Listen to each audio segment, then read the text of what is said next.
aujourd'hui, nous serons plus les pieds sur terre, voire dans la boue, hein, puisqu'il est question de la Grande Guerre et des Réunionnais en particulier dans cette Grande Guerre. Alors, normalement, nous aurions dû donner cette conférence autour du 11 novembre. Nous ne sommes que le 22. Bon, donc voilà, c'est pas si mal. Et nous avons donc deux intervenants, en la personne de Dominique Maraval, qui est ici au pupitre, et Jacques Dumorat, qui va monter dans un court instant. Alors, peut-être commençons par une question de vocabulaire. Vous savez que tous ces hommes qui étaient sous le feu et la mitraille, dans les tranchées, enfin bref, sur le front, on les appelle les poilus. Alors vous savez tous, évidemment, la raison pour laquelle on les appelle les poilus. Ah, il y a un blanc. Alors je suis allé voir cette émission qui s'appelle Historiquement Vôtre, n'est-ce pas, avec Stéphane Bern, et il nous donne une explication qui vaut son pesant d'or, donc je vais commencer par là. M'étant instruit moi-même, vous transmettre les propos tenus par Stéphane Bern.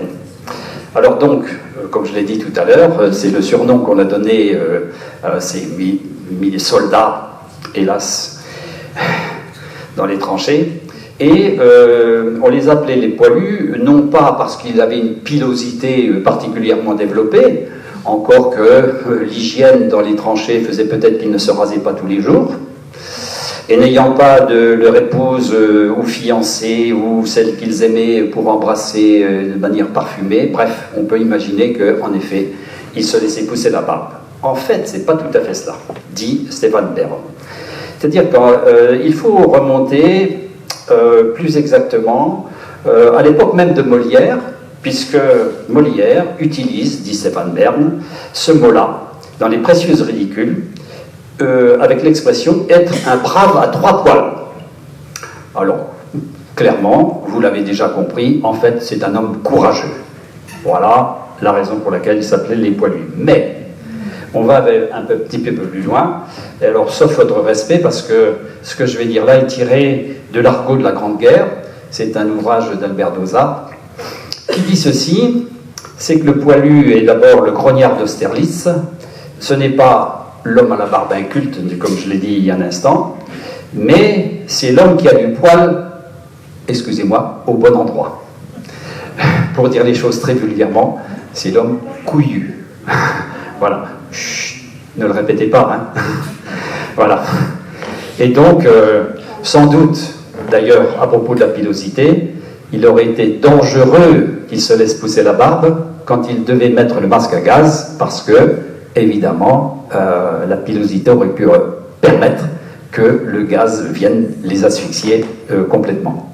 Donc voilà, après ce court préambule, nous entrons dans le vif du sujet véritablement, et une présentation très brève, parce que l'un et l'autre sans doute auront des choses à dire. Dominique Maraval, c'est un nom que vous avez connu, pour quelle raison? La télé. Ah, la télé, voilà, c'est l'homme de la télé. Mais alors depuis, il a mis ses lunettes. Alors bon, il est moins reconnaissable qu'il ne l'était. Bon, c'est bien. Et il s'est lancé, après avoir officié comme cela sur les antennes télé et radio, dans l'écriture. Et son premier écrit est un écrit que je vais appeler un peu douloureux, qui s'intitule « Tumeur changeante », parce que, dans sa vie personnelle, il a connu, hélas, sa compagne, son épouse, pardon, qui a été atteinte d'une tumeur au cerveau, et donc jeune encore, 38 ans si je me trompe, voilà. Et donc Dominique a écrit à propos de cette terrible maladie, le rôle qui était le sien pour l'aider à passer en quelque sorte de manière, je ne peux pas dire agréable, mais enfin pour la soulager en quelque sorte de la souffrance. Donc voilà son premier ouvrage, qui était « Tumeur changeante ». Et s'étant un peu piqué d'écriture, il a évoqué deux jeunes d'un village que vous allez nommer dans un court instant. Quel est le village en question? Voilà. Je crois que le micro n'est pas en route. Voilà. Et donc, les deux jeunes soldats du village en question vont aller, hélas, vont devancer l'appel d'ailleurs et aller sur le front et rencontrer un soldat réunionnais. Donc ce soir, l'accent sera mis, avec Jacques Dumorat aussi, sur les soldats réunionnais à la guerre. Bon voilà. L'ouvrage en question s'appelle Crosse en l'air. Il est à 22 €. Non, même pas. Non, 18. 18, ah bah voilà. C'est pas la peine de faire de l'inflation. C'est cela. Voilà. Alors, je termine rapidement pour dire un mot à propos de Jacques Dumorat qui va se présenter peut-être plus complètement tout à l'heure.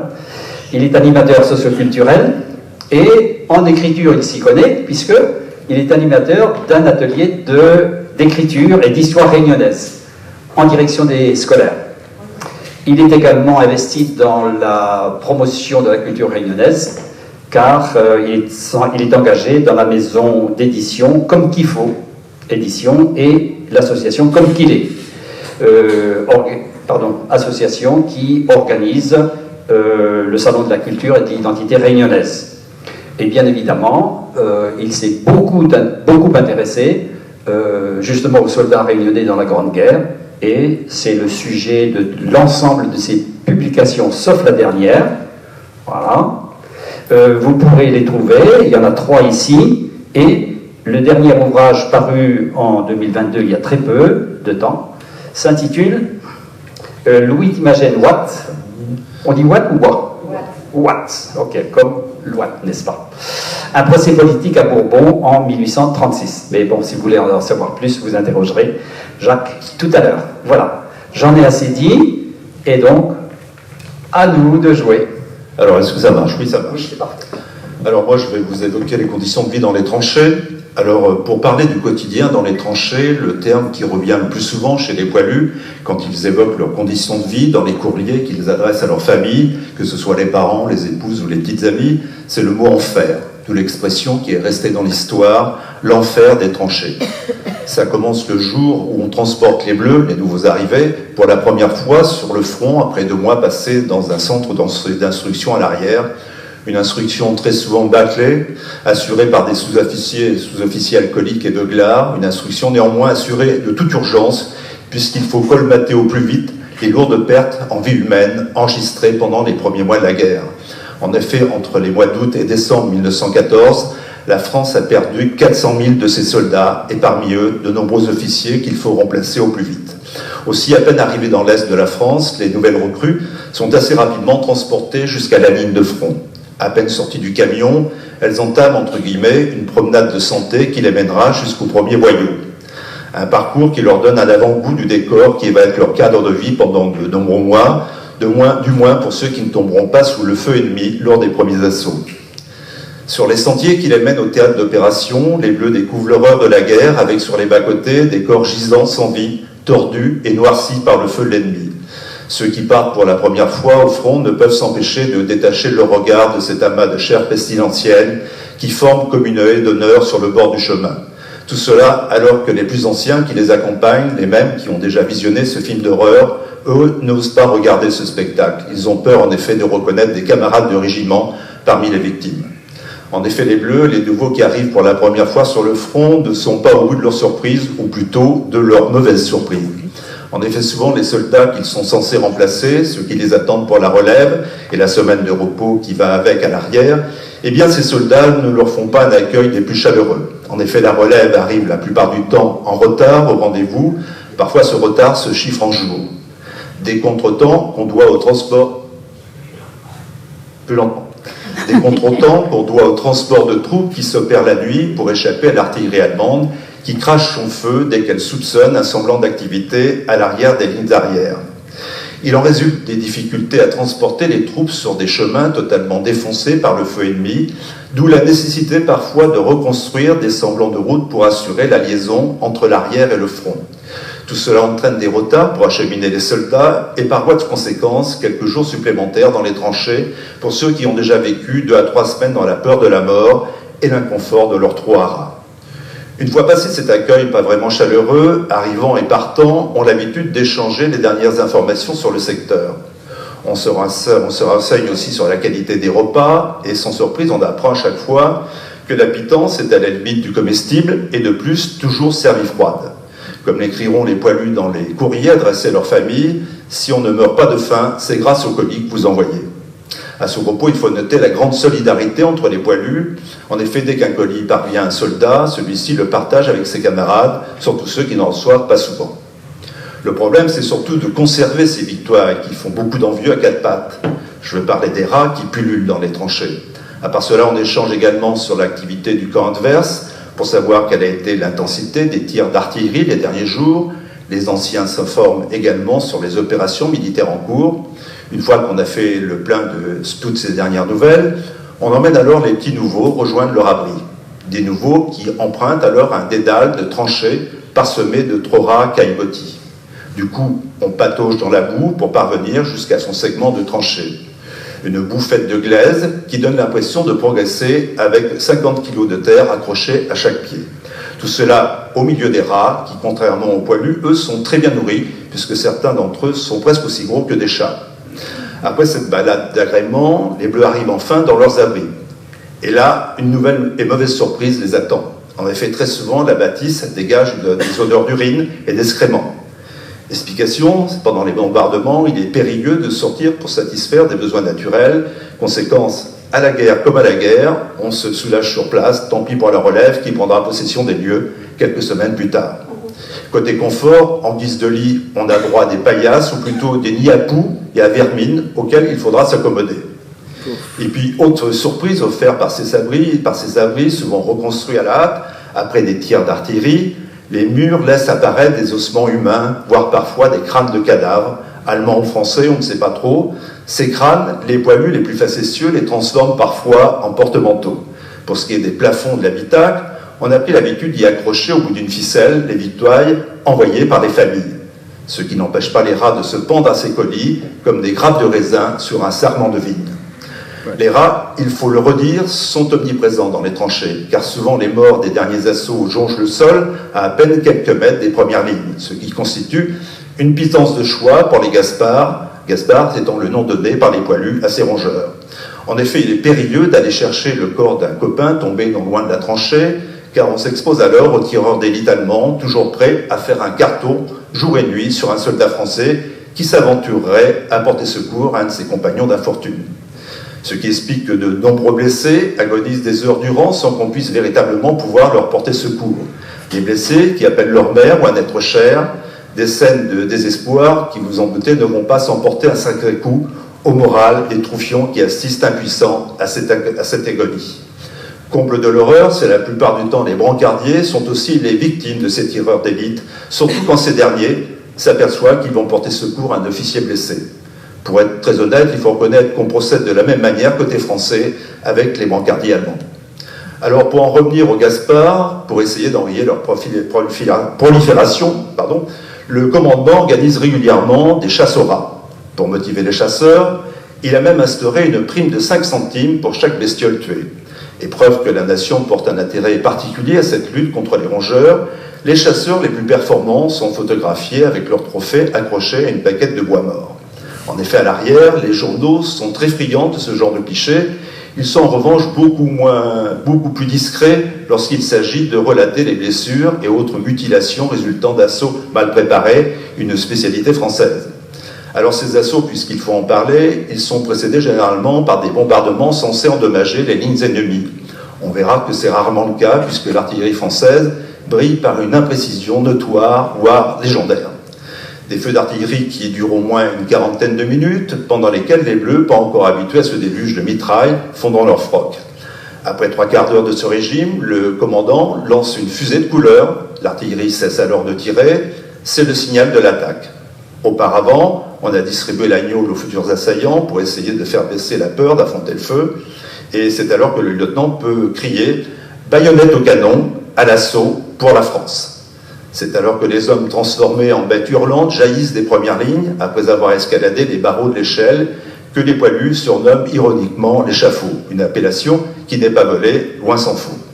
En face, la mitraille ennemie devient assourdissante, les balles crépitent et déciment les premières vagues françaises à peine sorties des lignes. Ceux qui sont encore vivants à la sortie de l'échafaud se réfugient dans des trous de bulles, d'autres derrière des cadavres de chevaux qui eux aussi ont payé un lourd tribut durant le conflit, d'autres devront se contenter de cadavres de soldats français ou teutons tombés lors des assauts précédents. Des abris, en tous les cas bien provisoires, puisqu'il y a toujours un gradé pour inciter les soldats à pousser toujours plus loin leur incursion jusqu'à arriver à proximité de la première ligne ennemie. Là, les attendent les barbelés, qu'une fois de plus l'artillerie française a négligé de détruire. Du coup, les poilus, immobilisés dans leur assaut, deviennent des proies faciles pour les Allemands, qui la plupart du temps ont pris soin d'installer leur position en hauteur pour voir arriver l'ennemi de loin et l'oxyre avec un maximum de confort. Après ce nouveau constat d'échec, généralement, il donnait l'ordre de repli, qui parvient toujours un peu trop tard. Conséquence, les poilus sont obligés d'attendre la nuit pour entamer un retour derrière leur ligne. C'est l'unique façon d'échapper aux feux nourris des tireurs d'élite allemands. Ceux qui parviennent à rentrer vivants, le soir venu, font alors les comptes, le compte des copains portés disparus ou laissés sur le terrain, ces pauvres blessés qu'on entendra agoniser et appeler à l'aide toute une nuit durant, sans qu'on puisse leur porter secours. Et puis, comment évoquer l'enfer des tranchées sans parler de ces bombardements allemands qui, comme des punitions, succèdent toujours aux assauts français. Des bombardements qui peuvent durer des journées entières et qui ont le don de rendre fous les poilus contraints de se terrer comme des bêtes dans leur abri de fortune. Cette omniprésence de la mort, associée à la cohabitation quotidienne avec les cadavres, provoque son lot de troubles psychologiques parmi les soldats, même les plus endurcis. Ainsi, ils sont nombreux à ne plus trouver le sommeil et à plonger dans des états maniaco-dépressifs proches du suicide. Aussi, il n'est pas rare de voir certains poilus sortir des tranchées au plus fort des bombardements pour s'offrir à la mitraille et en finir une bonne fois pour toutes avec cet avant-goût de l'enfer. À ces traumatismes psychologiques s'ajoutent souvent des pathologies liées aux conditions de vie en première ligne. La chute du thermomètre pendant les hivers 14 et 15 est source de maladies pulmonaires, encore plus chez les soldats venus des colonies. Toujours à cause du froid, la troupe est plus souvent qu'à son tour victime du pied de tranchée, aboutissement logique d'une station permanente dans l'eau boueuse. Cette affection ouvre une voie royale à la gangrène. Le plus souvent, elle entraîne l'amputation d'un ou plusieurs orteils et parfois du pied en entier. Cela vaut aux poilus d'être réformés, une aubaine pour beaucoup d'entre eux, car tous préfèrent rentrer à la maison estropiés que confinés entre quatre planches. D'autres misent sur des solutions plus radicales pour se sortir de ce maelstrom. Ainsi, certains optent pour l'automutilation et se tirent une balle dans le pied ou dans la main. Des actes de désespoir qui les conduisent le plus souvent en cour martiale ou au peloton d'exécution. Beaucoup assument ce choix. Pour eux, la mort est préférable à l'avilissement des tranchées. Ce bref aperçu des conditions de vie en première ligne explique le ras-le-bol généralisé qui va s'emparer des poilus au moment de l'offensive Nivelle. Au début de l'année 1917, un double sentiment de lassitude et de découragement parcourt en effet la vieille Europe et ses soldats. Après de longs mois de vaines batailles, la coalition franco-britannique est incapable de renvoyer l'ennemi à ses frontières d'origine. À l'arrière, le découragement, favorisé par les premières pénuries alimentaires, gagne les populations civiles. À l'exception des chefs militaires et des jusqu'au-boutistes comme Clémenceau, tout le monde ne rêve que de paix. Aussi, conscient de cet état de fait, le pape Benoît XIV tente une médiation. Mais au nom de tous ceux qui sont sur le champ de bataille, les états-majors des deux camps réduisent à néant cette initiative. Pour les Anglais et les Français, l'heure est aux nouvelles offensives. En effet, à ce moment de la guerre, des informations inquiétantes parviennent du front oriental. Les bolcheviks ont renversé Nicolas II. À peine installé au pouvoir, Lénine, le nouveau tsar rouge, signe un traité de paix avec l'Allemagne. Soulagé de son front à l'Est, cette dernière peut désormais concentrer toutes ses forces contre la coalition franco-anglaise. L'annonce de ce traité de paix a le don de réactiver les mouvements pacifistes en France et en Angleterre. Civils désenchantés et soldats enlisés dans la boue ne craignent plus d'afficher au grand jour leur ras-le-bol de la guerre. Dans les principales villes françaises, des grèves sauvages éclatent pour protester contre la poursuite du conflit. C'est dans ce contexte de défiance que le général Nivelle, encouragé par son état-major, lance une offensive destinée à rompre le front allemand entre Soissons et Paris. L'objectif étant de libérer les territoires occupés par l'ennemi. Cette attaque, qui se voulait surprise, devait en l'espace d'une heure décider du sort de la guerre avec à la clé une victoire des Alliés. Aussi comme prévu, le 16 avril 1917 à 6 h du matin, les troupes françaises passent à l'assaut.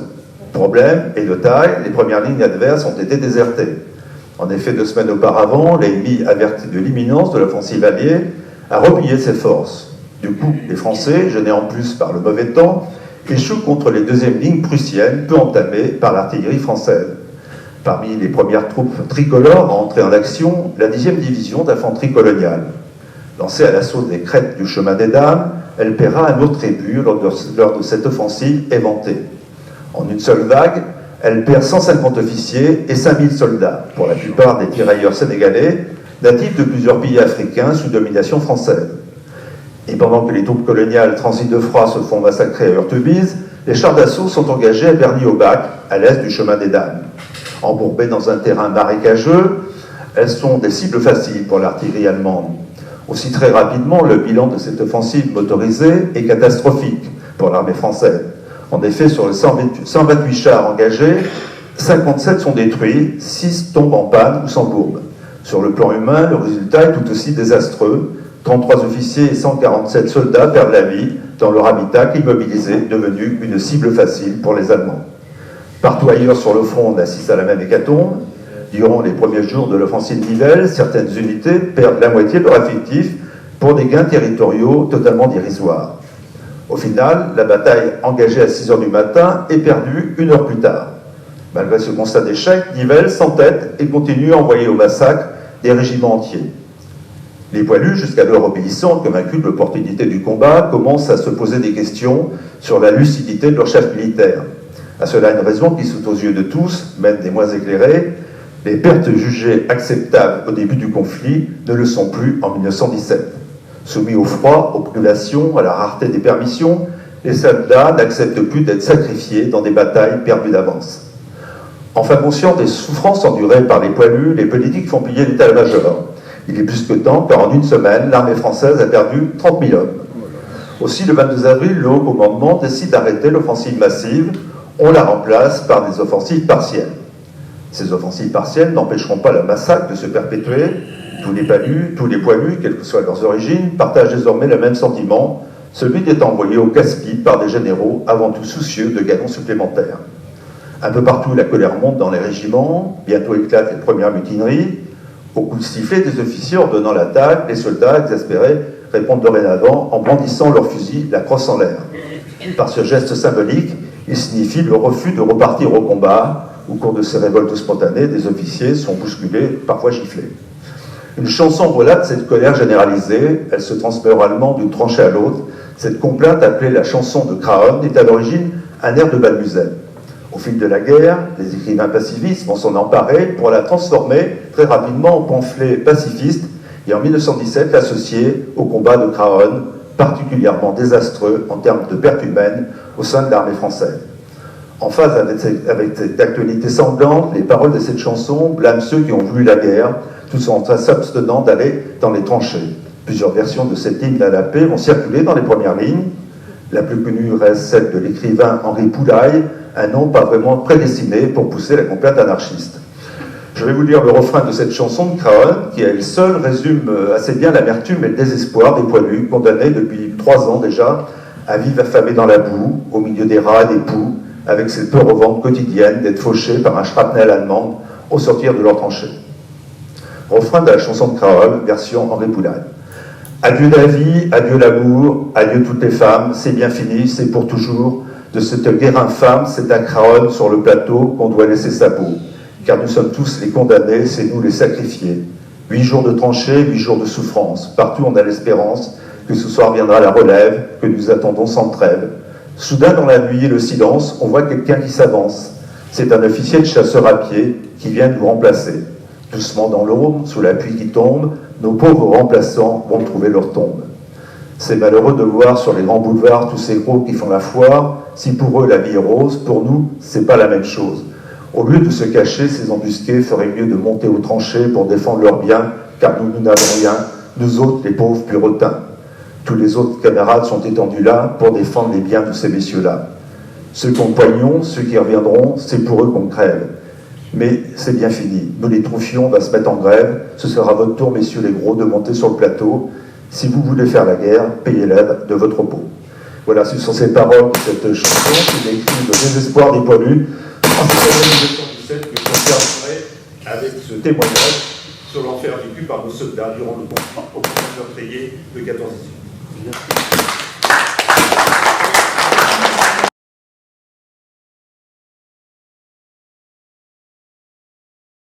Bonjour à tous et à toutes. Alors je vais d'abord justifier ma présence devant vous et vous dire pourquoi et comment. Dès 2012, je me suis investi dans la préparation des commémorations centenaires de la Grande Guerre qui sont déroulées entre 2014 et 2018 à travers le monde. Donc d'abord merci M. Bosquet pour votre invitation. Donc, il a fallu donc préparer les commémorations de la Grande Guerre. Donc, je suis l'un de ceux, avec d'autres à La Réunion, qui se sont investis dans la préparation de la commémoration. Donc, j'ai fondé une association qui a reçu le label de la mission Centenaire, donc Centenaire commémoratif, pour préparer les commémorations de la Grande Guerre. Et il était très important que l'on raconte une histoire, mais surtout que l'on comprenne ô combien les Réunionnais se sont investis dans la Première Guerre mondiale. Et donc, les travaux étaient très nombreux. Il a fallu afficher des priorités. Et les priorités qu'il fallait afficher, c'est très important à savoir, c'était déjà de poser le bilan définitif des Réunionnais morts pour la France dans la Grande Guerre. Donc, aujourd'hui, les chiffres sont convergents. On considère que 1409 Réunionnais sont morts des conséquences du conflit, qu'ils aient obtenu la mention mort pour la France ou pas. On m'entend toujours un petit peu ? Oui. Alors, évidemment, à travers ces hommes, je me suis intéressé au parcours de guerre, dont je vais vous en présenter quelques-uns ce soir. Alors, il faut dire que tout ça est mis en ligne, et les registres matricules sont mis en ligne par les archives d'Aix-en-Provence, donc vous pouvez trouver sur le site de l'ANOM des parcours de guerre d'un grand-père, d'un arrière-grand-père, etc. On peut aussi travailler sur le site Mémoire des Hommes pour comprendre le fait que les Réunionnais, entre autres, puisque le site Mémoire des Hommes répertorie 1 400 000 à peu près fiches de Français morts pour la France dans la Première Guerre mondiale. Donc le site Mémoire des Hommes est un site très très important. Donc moi je précise que pour ma part j'ai ouvert 45 000 registres matricules de Réunionnais à partir de la classe 1899, c'est-à-dire des hommes qui sont nés en 1879, pour m'assurer en fin de compte, pour retrouver par exemple des citations sur lesquelles j'ai travaillé et pour lesquelles j'ai publié un dictionnaire, ou des hommes oubliés du site institutionnel Mémoire des Hommes, et il s'en est trouvé en effet. Donc ça a été un travail quand même de fourmi. Il fallait aussi, alors il faut quand même rappeler que l'homme de la Grande Guerre, donc les Réunionnais, sont d'abord morts de maladie et vont obtenir la mention mort pour la France. Il fallait aussi s'atteler à rechercher des tombes sur tous les fronts de la guerre, sachant que le premier conflit mondial est l'un des premiers conflits, et le premier conflit où la tombe individuelle va devenir la règle autant que faire se peut, évidemment, parce que, comme l'a rappelé Dominique, on ne pouvait pas aller chercher les hommes, et puis vous avez des corps qui ont simplement disparu. On considère qu'à peu près 100 000 Français manquent à l'appel, c'est-à-dire que leurs corps ont été pulvérisés dans le conflit, donc ont disparu. Donc les soldats réunionnais sont enterrés en Macédoine, en Serbie, en Turquie, à Madagascar, et bien sûr en métropole, dans les cimetières militaires. On m'entend toujours ? Oui. Et dans les nécropoles nationales. Alors, la Grande Guerre, donc il faut savoir qu'après la Grande Guerre, les champs de bataille ont été soigneusement fouillés. Donc il faut lire évidemment le livre de Pierre Lemaître, Au revoir là-haut, pour comprendre que, effectivement, soit on a missionné les entreprises privées pour aller rechercher les corps et les transporter dans des cimetières, dans les nécropoles nationales ou les cimetières militaires. Le livre Au revoir là-haut et le film aussi, c'est quand même quelque chose, c'est quand même un témoignage très intéressant. Et donc la translation des corps s'est faite, et donc c'est pour ça qu'on peut aujourd'hui retrouver nos Réunionnais dans les nécropoles nationales qui sont numérisées ou les cimetières militaires qui sont numérisés. Donc au bilan, j'ai retrouvé 800 tombes individuelles de Réunionnais, sachant que ça m'a permis, à la demande des familles, de façon bénévole, de répondre à deux questions importantes pour les familles réunionnaises, à savoir quel était le parcours de mon grand-père ou de mon arrière-grand-père, et où est-il enterré. Et donc, j'ai le souvenir de grands moments d'émotion lorsque, dans des bibliothèques, je réunissais ces familles dans des réunions collectives à laquelle donc j'apportais des réponses, et parfois pas de réponse parce que les hommes avaient disparu. J'ai pu faire changer deux plaques pas commémoratives, sur 2 tombes, et ça pour moi ça a été un grand moment d'émotion. Donc du Saint-Joséphois Marius Dijoux, enterré depuis 100 ans sous le nom de Marius Dejoux au cimetière militaire de Montpellier. Donc il fallait lui rendre son nom, et j'ai amené la preuve que l'homme qui était enterré là aux autorités compétentes, donc que c'était bien Marius Dijoux, et du Dionysien, Eugène Léopold de Gérus, qui a été inhumé pendant 100 ans sous le nom de Cérès. Et là aussi, j'ai pu apporter à la famille la preuve que le changement de plaque avait été effectué donc à Mareuil, puisque Léopold de Gérus est mort dans la seconde bataille de la Marne le 25 juin 1918. Donc je me suis attaché à collecter à la fin les citations et les décorations reçues par les Réunionnais dans la Grande Guerre. Et ça, c'était très important. Ça nous permet de comprendre que les Réunionnais sont au front de la guerre.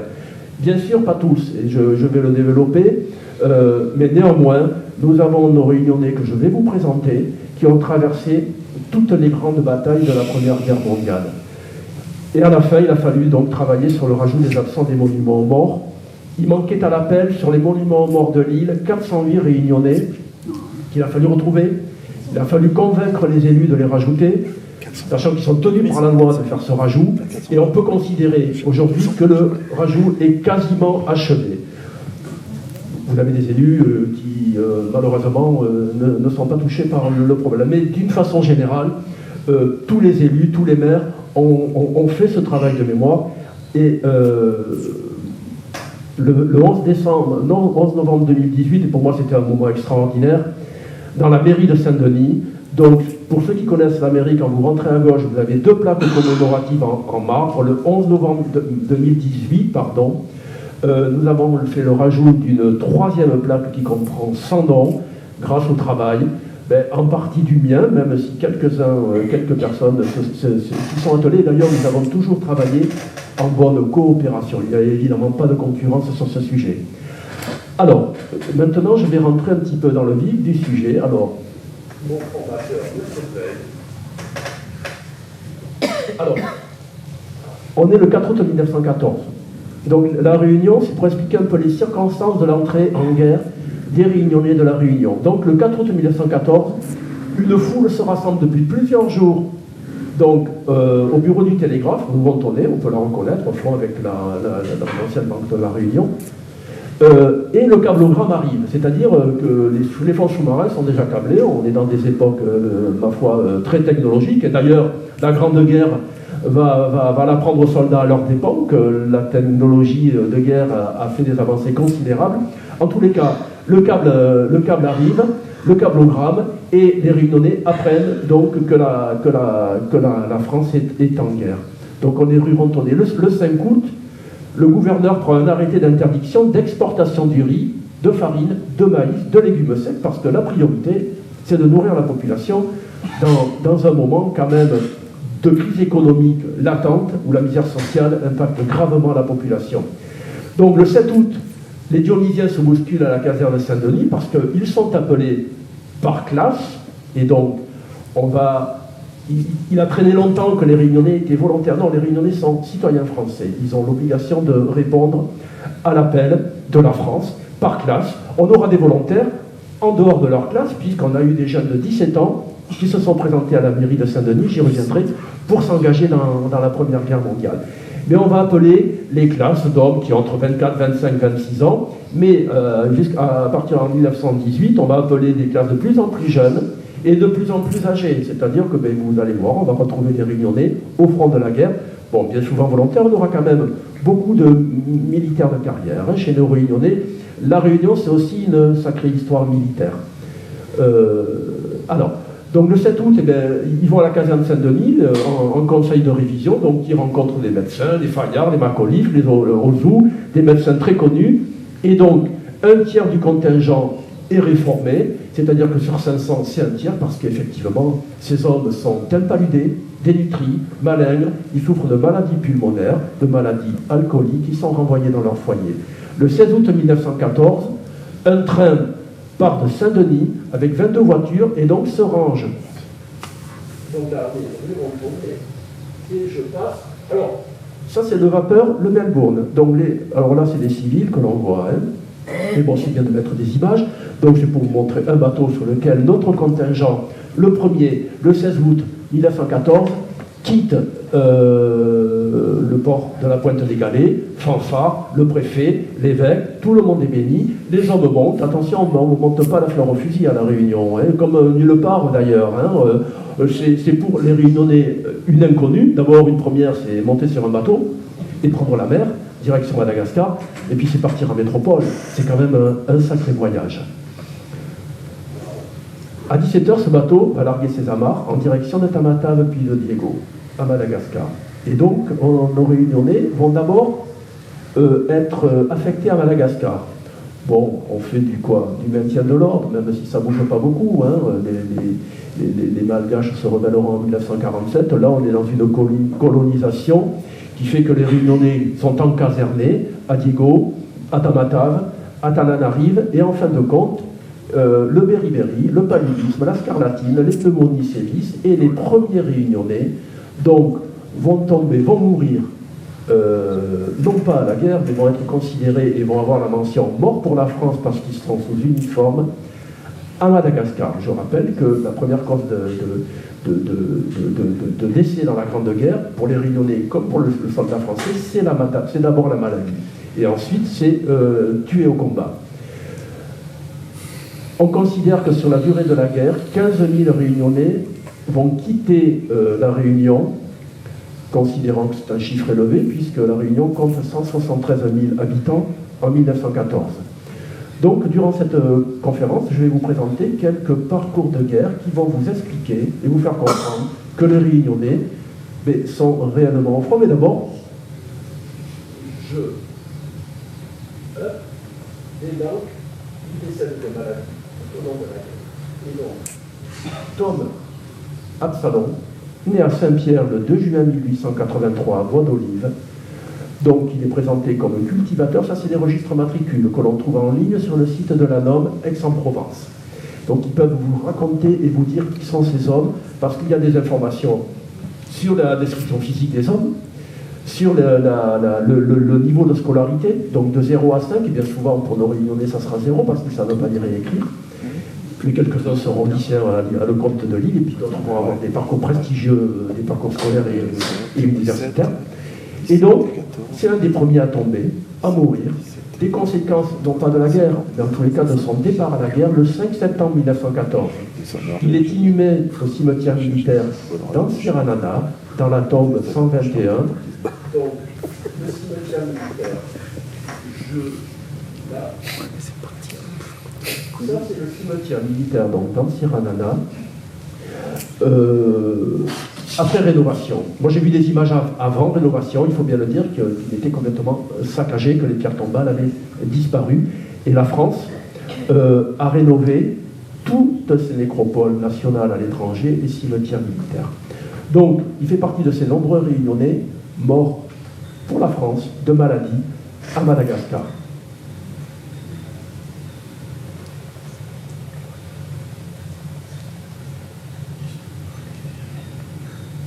Léon Roch Payette décède donc au combat, et le premier Réunionnais a tombé au combat dans ce qu'on appelle la bataille des frontières.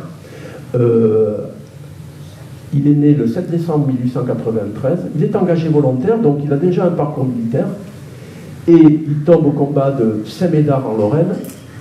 Alors, ça c'est une toile, évidemment. C'est une toile d'Étienne Chaperon.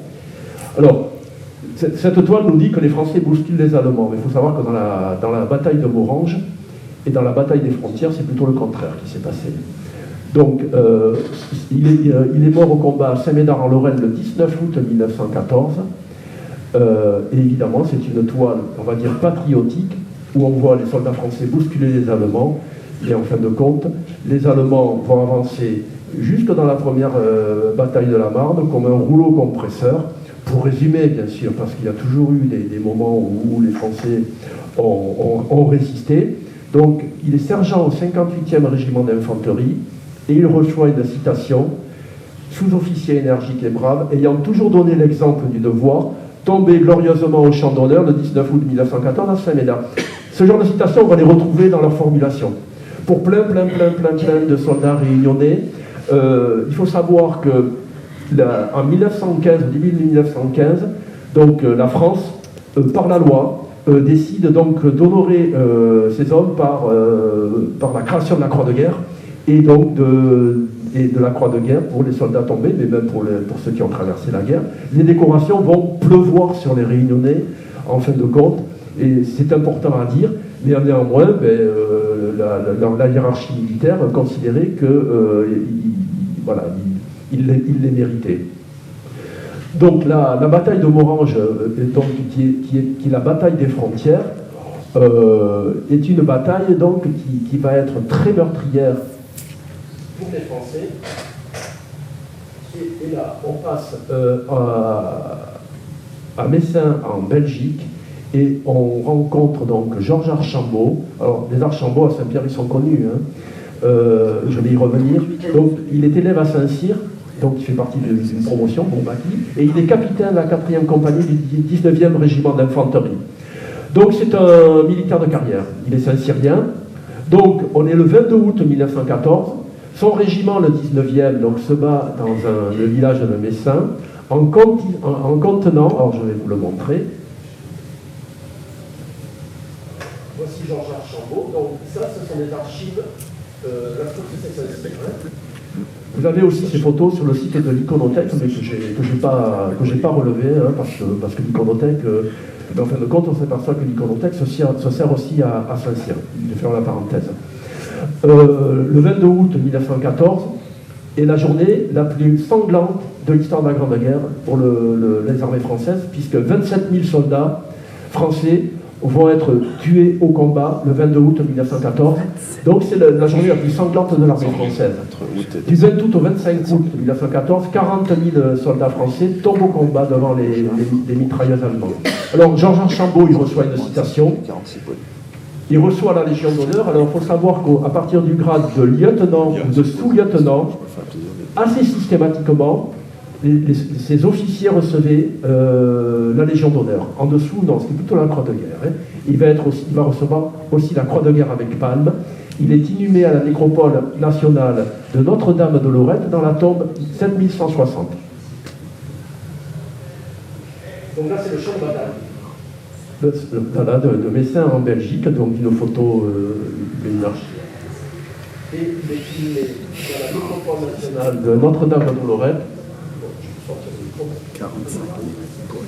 Et dans la plus grande nécropole française, où 45 000 combattants reposent, la moitié en tombe individuelle.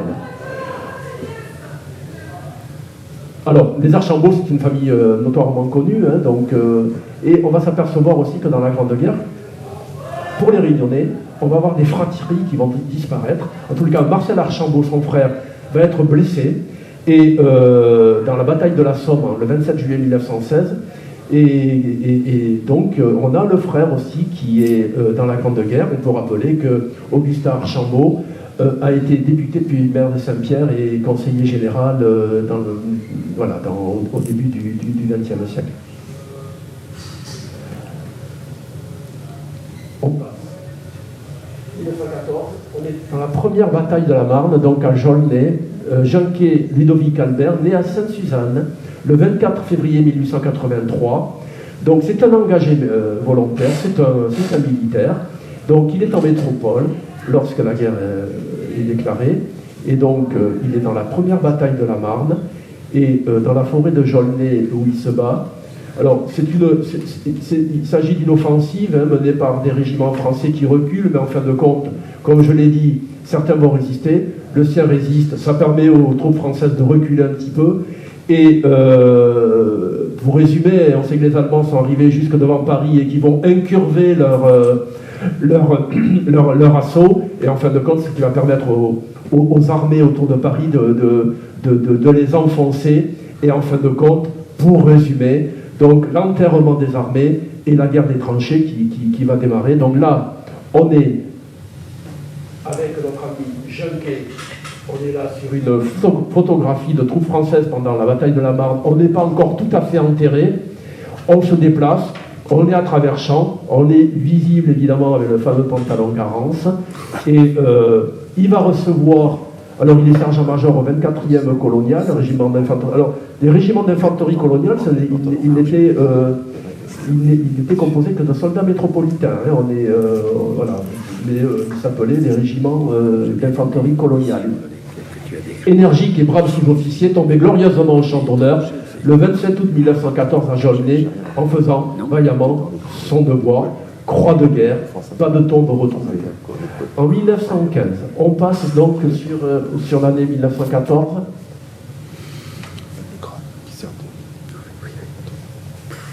On est au Bois-le-Prêtre, en Meurthe-et-Moselle. Alors on s'est déjà enterré. Guillochet de la Perrière, Gilles, est né le 10 juillet 1890. Alors je n'ai pas de photo, bien sûr, parce que c'est compliqué. Donc lui, il est à l'école des hautes études commerciales. Ben, il a un illustre prédécesseur qui est Roland Garros. Donc il est né le 10 juillet 1890 à Saint-Paul. Donc il fait partie de ces 400 diplômés de cette école qui sont morts pour la France dans la Grande Guerre, dont évidemment Roland Garros. Et donc il est au 167e régiment, c'est un caporal, régiment d'infanterie, et il tombe au combat de Bois-le-Prêtre, et là on voit déjà, donc là on est au Bois-le-Prêtre en 1915, et les hommes se sont enterrés. Il va être inhumé à la nécropole nationale de Montauville en Meurthe-et-Moselle dans la tombe 1515, et il va recevoir la croix de guerre avec une étoile d'argent. Alors on est en 1915, évidemment, je ne vais pas résumer l'année 1915, il y a un front qui est très important. Donc le 31 octobre 1914, il faut savoir que l'Empire ottoman déclare la guerre à la France, et qu'il faut leur faire la guerre chez eux. Et Winston Churchill, donc le premier lord de l'Amirauté, donc va organiser et traîner derrière lui les Français, parce qu'il pense qu'on peut passer par la Turquie, mais malheureusement ils vont gravement se tromper, parce que les Turcs vont résister sur leur terre, sur la presqu'île de Gallipoli, et nos Réunionnais sont là assez massivement. Donc on est à Gallipoli, donc là j'aime bien les toiles, j'aurais pu mettre un bateau, mais bon, cette toile est parlante. Hein. Donc le plus grand débarquement naval de l'histoire commence sous le bombardement continu de l'artillerie turque, c'est-à-dire que les bateaux sont pilonnés en mer, et évidemment les soldats sont pilonnés sur les plages. Mais on débarque, évidemment on meurt dès le débarquement, et on monte à l'assaut des tranchées turques qui ne cèdent rien de leur territoire.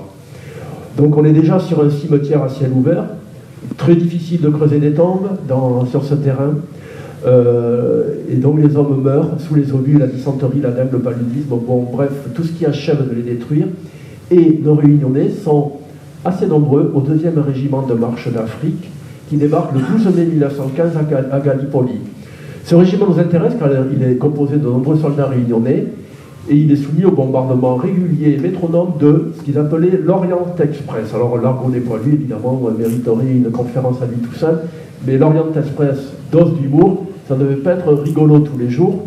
Donc là, on a le fameux régiment, donc photo tirée du journal Le Miroir 1915, ceux des Dardanelles, et on voit donc nos soldats, je dirais plutôt africains que réunionnais, mais en fin de compte, je ne sais pas trop. 28 réunionnais sont tombés au combat le 21 juin 1915 à Gallipoli, donc là aussi on les a retrouvés, et le cimetière militaire français de Gallipoli. Alors il faut dire que les tranchées turques, elles débordent de cadavres. Hein. Les Turcs se sont massivement immolés dans la Grande Guerre. On considère qu'à Gallipoli, 300 000 d'entre eux vont perdre la vie sur un territoire très étroit, hein, c'est une presqu'île. Et donc ce fameux 2e régiment où font partie les Réunionnais va perdre 716 hommes le 21 juin 1915. Le cimetière français de Gallipoli, donc on peut y retrouver 13 tombes de Réunionnais. Il est très bien entretenu par les services de l'ambassade de France qui y a en flotte de jardiniers. Mais il faut savoir que les Turcs ont se sont préoccupés des corps de tous les soldats et de toutes les nationalités. Nous avions donc des Français, des Néo-Zélandais, des Anglais, des Australiens, évidemment des Turcs. Et juste après la guerre, les Turcs ont laissé venir donc des militaires français de toutes les nations pour s'occuper des corps. Là, c'est une première image du cimetière franco-anglais. Il faut savoir que tous les ans, des centaines de jeunes néo-zélandais et australiens se rendent tous les ans à Gallipoli pour honorer leur grand-père et leur arrière-grand-père. C'est assez phénoménal à voir et voilà, ça mérite d'être souligné. Bon, la Grande Guerre est constitutive de la création en tous les cas de l'identité néo-zélandaise et alors un peu moins australienne, mais quand même. Donc le cimetière au début, puis voilà maintenant. Et donc il faut dire que la Turquie a facilité énormément la possibilité donc d'inhumer des soldats qui hier étaient ennemis. Donc on a là 2236 tombes identifiées, 20 000 soldats dans 4 ossuaires. Et donc le monument central a été édifié par la Turquie à la mémoire de tous les soldats. On va revenir en métropole et on va passer à l'année, on est toujours en 1915, sur la fin, et donc infante Ernest Joseph, qui est né à Saint-Benoît le 11 février 1889, donc il réside à Madagascar au début de la Grande Guerre, et donc il va être, on va le retrouver au régiment d'infanterie coloniale du Maroc, qui est le régiment le plus prestigieux de la Grande Guerre, puisque c'est le régiment le plus décoré de France. Et donc le RICM, en 1915, se bat autour de l'Os, côté des Anglais et des Écossais, qui alignent 75 000 hommes qui combattent pied à pied autour des crassiers de la cité minière. À l'Os, les Anglais utilisent pour la première fois les gaz de combat. Les Allemands les avaient utilisés avant eux à Ypres. Maintenant, c'est devenu une guerre de destruction massive. On emploie tous les outils, si je puis dire. Donc, notre ami Ernest Joseph Fante, donc là aussi, c'est plutôt une toile qui nous dit un petit peu la violence des attaques. Mais bon, c'est une toile, c'est une lithographie dont je n'ai pas retrouvé l'auteur. Mais là, on voit encore les soldats alliés bousculer des Allemands. Mais bon, le contraire, c'est évidemment passé aussi. Donc là, on est dans un terrain macabre, hein, puisque les Allemands vont appeler le champ de bataille, et pourtant ils en ont vu des champs de bataille, le champ des corps de l'os, tellement les cadavres s'y amoncellent. Donc le sergent infante Ernest Joseph est tué au combat le 8 octobre 1915 à Grenay, et donc je n'ai pas retrouvé de citation le concernant. On passe en 1916. Alors, avant de rentrer dans la grande bataille de Verdun, il faut savoir que nos Réunionnais sont sur des bateaux. Et donc, la guerre sous-marine à outrance déclarée par l'Allemagne fait que l'Allemagne, elle coule tout ce qu'elle voit, même la plus simple barcasse. Et elle va couler le fameux paquebot américain, le Lusitania, qui ne va pas faire entrer les États-Unis tout de suite dans la guerre, mais néanmoins qui va y participer. Donc, en 1916, donc, la guerre sous-marine à outrance fait que nos Réunionnais sont sur la Méditerranée, qui est un endroit très dangereux. Donc là, on est sur le Provence 2. Donc, Émilien Payette est né à l'entre-deux le 10 juin 1893. Et donc, il est sur ce bateau lorsque le 26 février 1916, le sous-marin allemand U-Boot 35, commandé par Lothar Arnaud de la Perrière, donc j'insiste parce que c'est un descendant de Français, qui a à son actif 194 navires coulés tout au long de la Grande Guerre. Et bien, il fait tirer une torpille, et donc le Provence 2. Alors, ça c'est les transports de troupes, hein, c'est-à-dire qu'on est amassé avec les hommes, les animaux, les chevaux, le matériel, l'artillerie, bon bref. Et le Provence 2, effectivement, est coulé, un rescapé du 3e colonial, où le régiment de notre ami Émilien Payette raconte. Les canots de sauvetage prévus pour 80 personnes étaient chargés du triple. Ils chaviraient en s'écrasant dans l'eau et jetaient à la mer les malheureux qui se trouvaient dessous. Soudain, l'explosion des machines a secoué l'ensemble du bâtiment, tuant encore quelques centaines d'hommes en train d'évacuer. Un quart d'heure après, là où flottait l'un des plus beaux bateaux de notre marine, ce n'était plus que débris de planches, de bottes de foin et tous ces corps surnageant à la surface de l'eau. Donc on avait plus de 2450 hommes sur le Provence 2, 1 millier d'hommes vont survivre, ils vont être donc récupérés par les bateaux qui souvent naviguaient en convoi. Donc on a quand même 1450 hommes qui sont morts dans la Méditerranée. Donc là on avait une vraie doctrine allemande de la guerre sous-marine, qu'on appelait la guerre sous-marine à outrance. On va passer à 1916 et donc à un homme que je considère l'un des plus emblématiques, si on peut dire, et incroyable parcours de guerre. Donc à la bataille de Verdun, donc la bataille de Verdun c'est un chantier d'historien toute seule, hein. Néanmoins il faut bien choisir en tous les cas un homme en effet. Théodore Imos de Mailly, donc, est né à Saint-André. Alors, c'est une famille, là aussi, hein, qui est prestigieuse, parce que son père, il s'appelle Gérard, Johann Georg Karl Gerhard, etc., Imos de Mailly, donc allemand, et son fils, donc il va s'installer à Saint-André, et donc il va donner naissance à Imos de Mailly Théodore, et dont la mère aussi est aussi donc, la fille d'un homme prestigieux pour la Réunion, donc Louise Robinet de la Serve. Donc Émile Imos, il est à la retraite lorsque la Grande Guerre commence, parce qu'il est né le 27 février 1854. Et évidemment, il est très important de retenir son âge pour comprendre combien cet homme avait une foi patriotique. Il l'écrit d'ailleurs. Donc on est dans le 21 février 1916, la bataille de Verdun commence sous un déluge d'obus, donc ça on le sait, je ne vais pas le répéter. 1 million d'obus sont déversés le premier jour de la bataille de Verdun. Je vais mettre sa photo.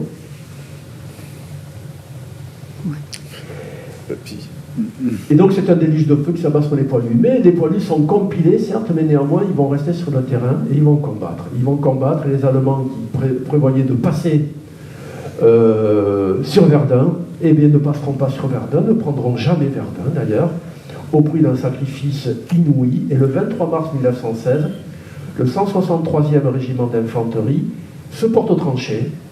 Et qui est-ce qu'on a à la tête du bataillon? Eh bien on a notre ami Imos de Mailly qui, je le rappelle, s'est porté volontaire pour reprendre du service. Il était à la retraite, il a 62 ans. Et donc il est en première ligne pour s'assurer que la relève s'effectue. Les Allemands attaquent sa position.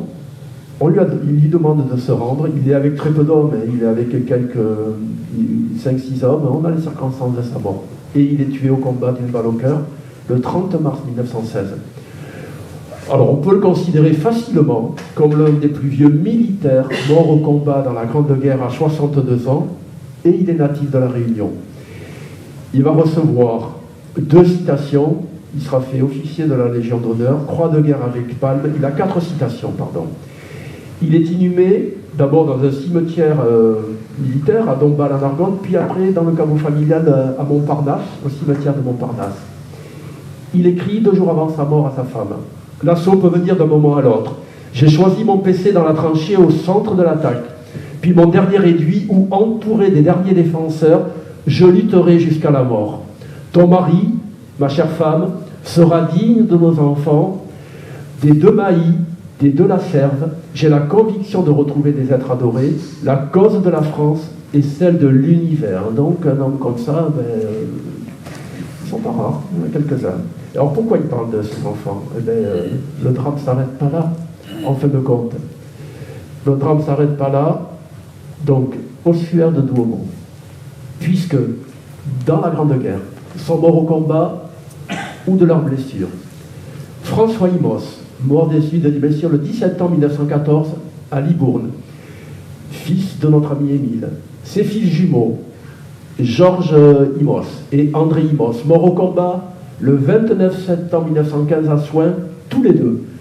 Ils ont sans doute demandé à rester ensemble. Et ensuite, après la mort d'Émile en 1916, François Imos, mort au combat le 29 juillet 1918 à Romigny, dans la Marne. Pourquoi je vous montre l'ossuaire de Douaumont? Parce que chose rare, je reviens. Donc, nous avons dans l'ossuaire cette plaque commémorative, donc Émile Imos et ses 4 fils, morts dans la Première Guerre mondiale. Alors, c'est un bilan terrible pour la famille, mais il y a des bilans beaucoup plus lourds. Hein. Mais ça reste quand même, pour la Réunion, même si ces enfants ne sont pas nés à la Réunion, hein, ils sont nés en Meurthe-et-Moselle, néanmoins, il fallait les évoquer, bien évidemment.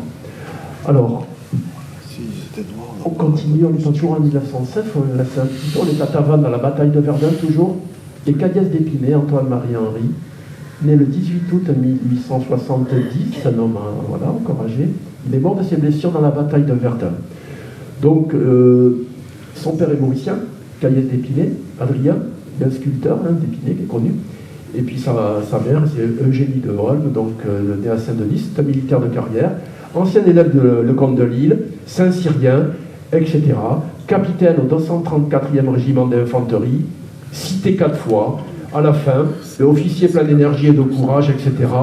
Donc, ayant eu des hommes de sa compagnie tués, blessés ou demi-asphyxiés, à la suite d'un violent bombardement, s'est employé immédiatement à l'organisation des secours, a été lui-même pris de syncope, victime de son devoir et de son dévouement à ses hommes, est mort glorieusement pour la France le 2 juin 1916. Donc il est blessé à Tavannes, près du fameux tunnel de Tavannes. Croix de guerre avec palme et 2 étoiles d'argent, c'est l'un des Réunionnais les plus décorés de la Grande Guerre.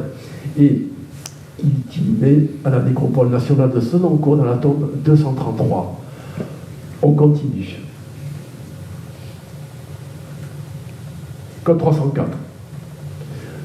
Alors la Code 304, Dominique nous le disait, quand il évoque les tranchées, Marcel Blais, c'est un commis négociant, et il est à Saint-Denis le 27 mai 1893.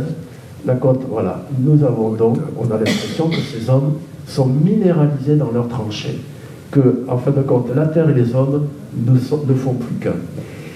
Alors la côte 304, mais la bataille de Verdun, c'est un moment terrible. La côte 304 a perdu 11 mètres, je crois, durant la Grande Guerre.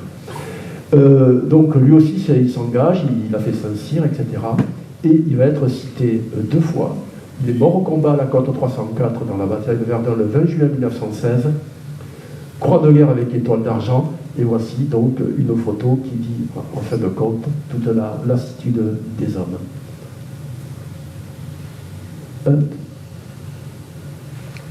On est toujours en 1916. C'est ce que je disais pour les immenses. Hein. Donc Maillot Joseph Frédéric et Maillot Laurent Martin, ils sont nés à Salazie tous les deux, le même jour, donc ce sont des frères jumeaux. Et ils tombent au combat du bois de Mérocourt le 2 juin 1916, donc ils sont dans le même régiment. Ils ont demandé à rester ensemble, ce qui leur a été accordé.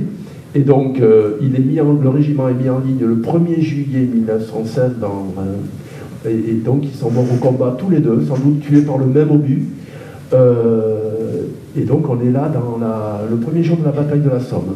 Il faut rappeler que la bataille de la Somme, c'est 1 million de morts, disparus et blessés.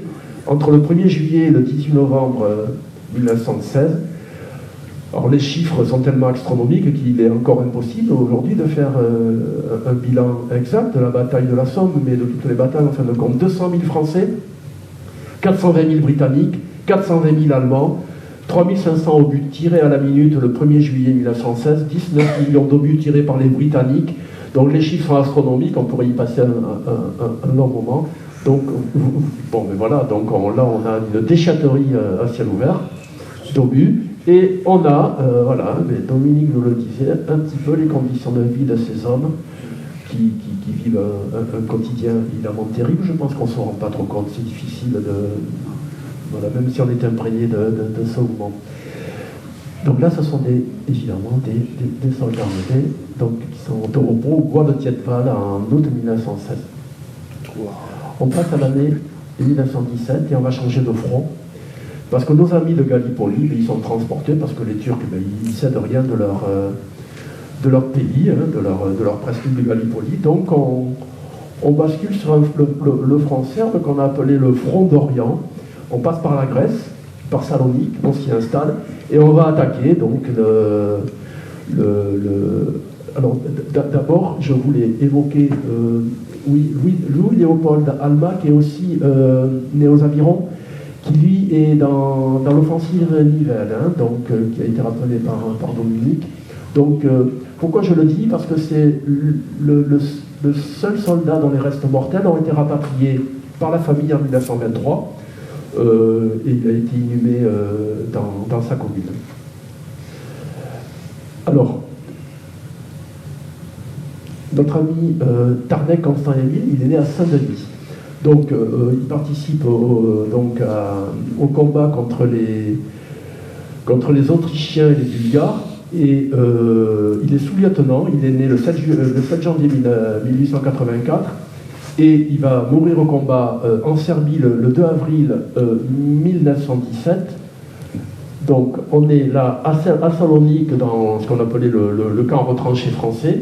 Donc on y débarque, mais on y décède de maladie, comme partout. On est dans le cimetière militaire de Bitola en Macédoine, où il est inhumé dans la tombe 4302. Donc là aussi, très bien entretenu. Les ambassades de France, de toute façon, ont pour prérogative d'entretenir, ici emploi des jardiniers, etc. Donc notre ami Tarnec, il va recevoir une citation assez lapidaire. La croix de guerre avec étoile de bronze, chevalier de la Légion d'honneur parce qu'il est sous-lieutenant. Et je voulais... Alors, on a une photo d'Émile Tarnec, mais elle est sur l'iconothèque, donc je ne l'ai pas prise parce que c'est pas possible. Donc, on passe à l'année... Alors, voilà, c'est ça, voilà notre ami Alma, j'ai inversé, donc il est mort à Craonne, le 10 août 1917. Donc là aussi, Craonne, Dominique l'a évoqué, c'est pas la peine d'en reparler. On est sur un tableau de François Flamingue, l'un des peintres de la Grande Guerre, des combats de Craonne, tableau ou photo, de toute façon. Alors, quelques photos existent, de soldats morts, bien sûr, mais bon, non, on évitait. Hein, il y a la censure qui était là, il ne fallait pas trop montrer les morts, mais il en existe. Donc, notre ami Alma est mort au combat de Craonne. Bataille de la Marne contre Rosaire Waro, donc né à Saint-Louis le 16 octobre 1895, tombe au combat de Germaine dans la Marne. Donc je fais vite, il est déjà 30. Donc voilà, donc la photo qui appelle ça le crime de Reims, mais c'est vrai que les Allemands ont largement détruit tout le front français situé à l'est. Quand même, une photographie importante, puisqu'on est à la fin de la guerre. Jules Valentinois, né en 1893 à Saint-Denis, mort au combat dans la ferme de Beaumont le 2 septembre 1918. Donc ça, c'est une photo que j'ai pu utiliser. Il est sous-lieutenant au 12e bataillon de tirailleurs malgaches. Alors, le tirailleur malgache, le 12e bataillon, a été décoré pour la reprise du fort de Douaumont en 1916 dans la bataille de Verdun. Donc on a des malgaches qui sont au combat.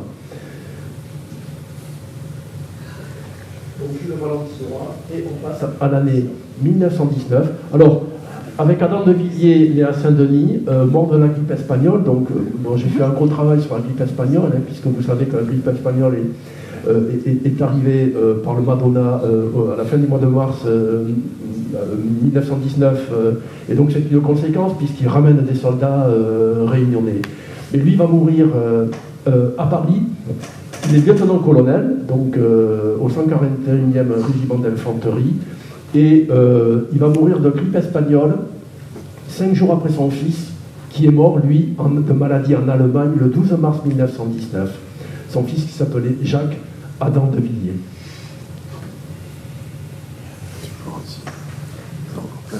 Quelques parcours d'exception quand même. Joseph Moreau, né à l'Entre-deux, c'est un ancien élève de Lecomte de Lille, un Saint-Cyrien aussi, et Joseph Moreau est un des réunionnais les plus décorés de la Grande Guerre, puisqu'il va recevoir 4 citations: Croix de guerre avec palme et étoile d'argent, chevalier de la Légion d'honneur. C'est un lieutenant, hein, au 35e colonial, donc il a sous ses ordres des soldats métropolitains. Le réunionnais le plus décoré de la Grande Guerre, donc c'est Christophe Dupuis, né le 31 mars 1895 à Saint-Leu. Donc Christophe Dupuis va recevoir 5 citations dans la Grande Guerre. C'est un sous-lieutenant, donc il est bordé de décorations. et de citations que je ne vais pas vous citer. Plus discrètement, Louis Mounassiami, c'est un cultivateur, hein, c'est un réunionnais de la base, on va dire. Il va recevoir une citation. Brave soldat, s'est courageusement conduit et il a été grièvement blessé et amputé. Il faut quand même citer les Réunionnais qui vont revenir aux tranchées de deux membres, et qui vont recevoir des pensions égales aux pensions métropolitaines. Là aussi, il faut le dire, hein, puisque c'est visible sur les archives. Les Réunionnais n'avaient pas des pensions plus basses que les métropolitains. Et ce qui est remarquable chez ce Réunionnais, qui était cultivateur dans son quartier de Saint-Benoît, eh bien, il est appareillé, il s'installe à Lyon. Et il va devenir orthopédiste au centre d'appareillage de Lyon, au service des grands blessés.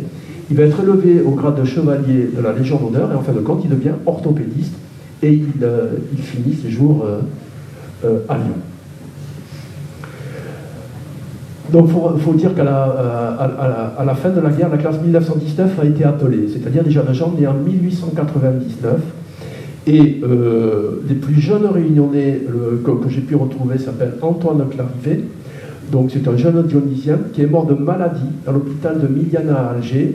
Et plus rarement, comme Louis Calixte de Fondomière, né à Saint-Pierre le 23 février 1899, il est caporal, il est tué au combat de Vassins en l'Aisne le 23 août 1918. Donc on a eu aussi des jeunes réunionnais qui sont partis à la fin de la guerre pour participer à l'occupation de la Rhénanie, comme Mathieu d'Ambel de Pindré, donc né à la plaine des Palmistes. Alors pour finir, je vais vous présenter le général Bonnier, donc, qui est le Réunionnais qui a occupé les plus hautes fonctions dans la Grande Guerre. Donc c'est un général de brigade. C'est le premier général qui devient premier général aviateur de l'armée française. Donc c'était un aviateur. Hein. Et donc il commande la 19e régiment de division d'infanterie du 7 juillet 1914 au 5 septembre 1914. Donc il comprend plusieurs régiments. Hein. Donc il commande à peu près 12 000 hommes. Et il va être cité. Il a été blessé à son poste de combat le 29 août 1914. Là aussi, il a continué à combattre, mais à un moment, il a dit il faut prendre sa retraite. Grand officier de la Légion d'honneur, croix de guerre à Westphal. Voilà, donc répéter que les Réunionnais sont contraints à partir à la guerre, car citoyens français. On a des Réunionnais volontaires en dehors de la classe appelée. On peut dire que les Réunionnais ont payé le prix du sang lors du premier conflit mondial, avec 9,5% des hommes partis morts sous l'uniforme, de maladies essentiellement, à Madagascar. Et donc on les retrouve résidents mais natifs de la Réunion à la Réunion, Madagascar, Maurice, aux Comores, aux Seychelles, dans les grandes villes métropolitaines, très rarement en Afrique du Nord ou en Afrique occidentale française. Je conclurai en disant que la Réunion de 1914 est largement paupérisée par la crise économique, où la priorité des familles est le repas quotidien. Néanmoins, 15 000 hommes vont partir. La Réunion a pris sa part dans le premier conflit mondial et, comme toutes les régions d'outre-mer et métropolitaines, a subi sa part de violence dans ce conflit hors norme. Je vous remercie.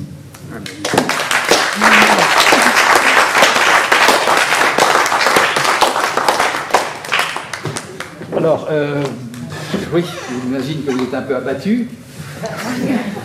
Si vous avez des questions, bien évidemment, elles sont les bienvenues. Vous avez remarqué comment aussi le volet présenté par Dominique initialement nous préparait aussi à ce que nous a dit Jacques ensuite. Donc voilà, toutes les questions sont ouvertes. Qui veut commencer?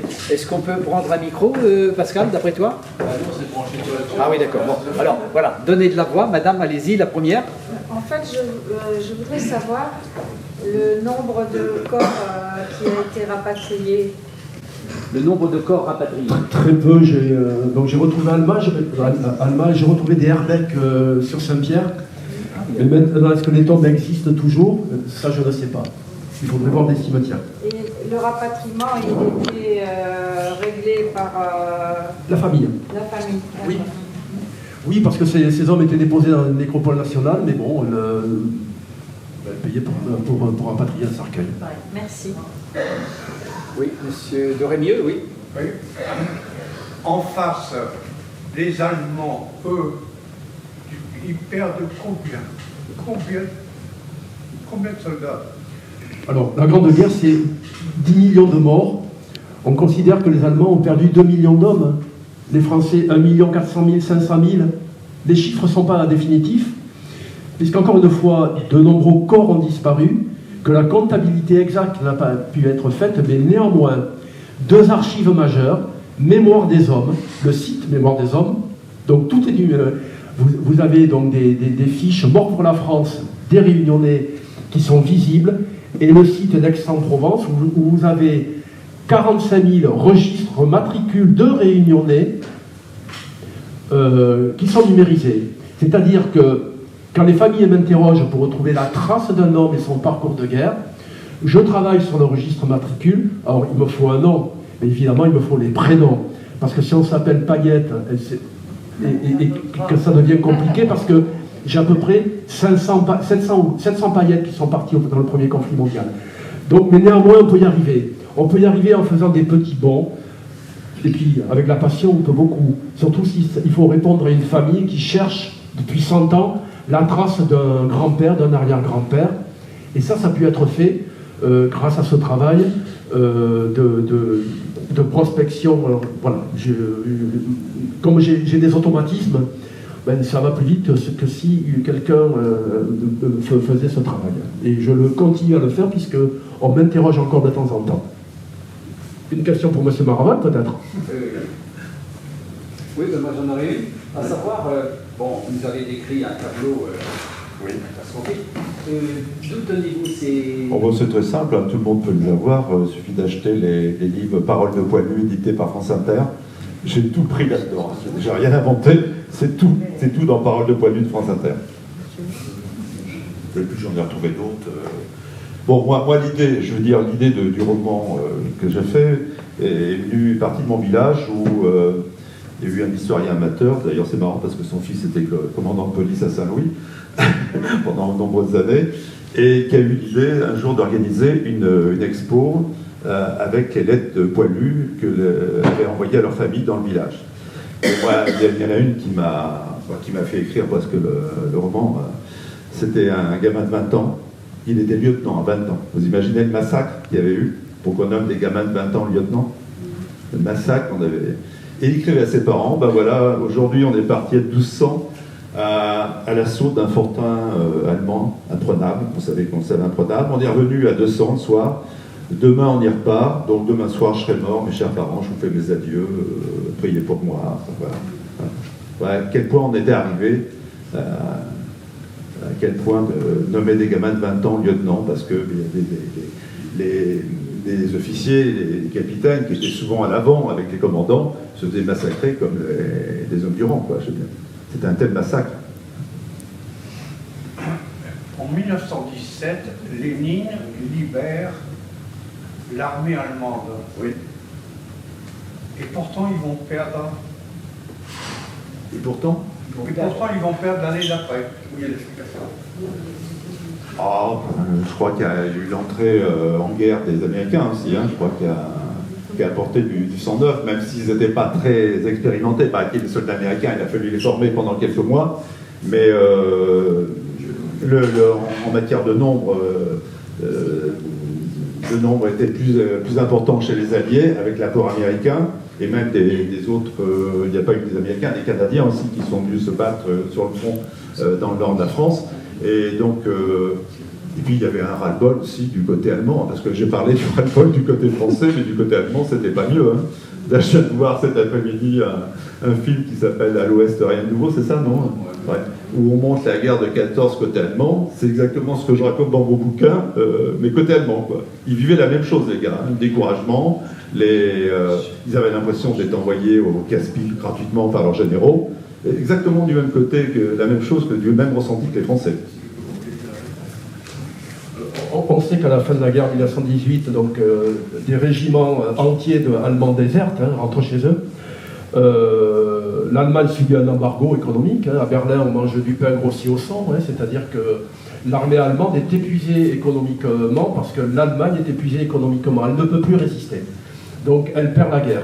Elle perd la guerre et comme le dit Dominique, la technologie américaine est arrivée. Les Allemands ont face à eux plusieurs nations et ils perdent la guerre. Et d'ailleurs, Hitler est un brave soldat allemand et le retour des Allemands dans leur patrie et la naissance du national-socialisme, c'est le coup de poignard dans le dos. C'est-à-dire qu'ils considèrent que les politiques allemands les ont trahis. Et de là va émerger tout ce que l'on sait, parce qu'en fin de compte. Donc, mais en même, oui, Hitler est un soldat de la Grande Guerre. Les conditions de la capitulation de la Prusse, l'Allemagne en 1918, elles ont créé les conditions de la Deuxième Guerre mondiale. Parce qu'on a mis. C'est Clémenceau qui a voulu absolument mettre les Allemands à terre, en ne faisant aucune concession. Et qu'est-ce qu'on a fait? Bon, on a donné on a créé le nazisme, je veux dire. On a créé Hitler et son mouvement, je veux dire. Voilà. Et puis, oui. J'ai entendu qu'il y avait beaucoup de soldats réunionnais qui étaient Saint-Syriens. Oui. Donc, c'est.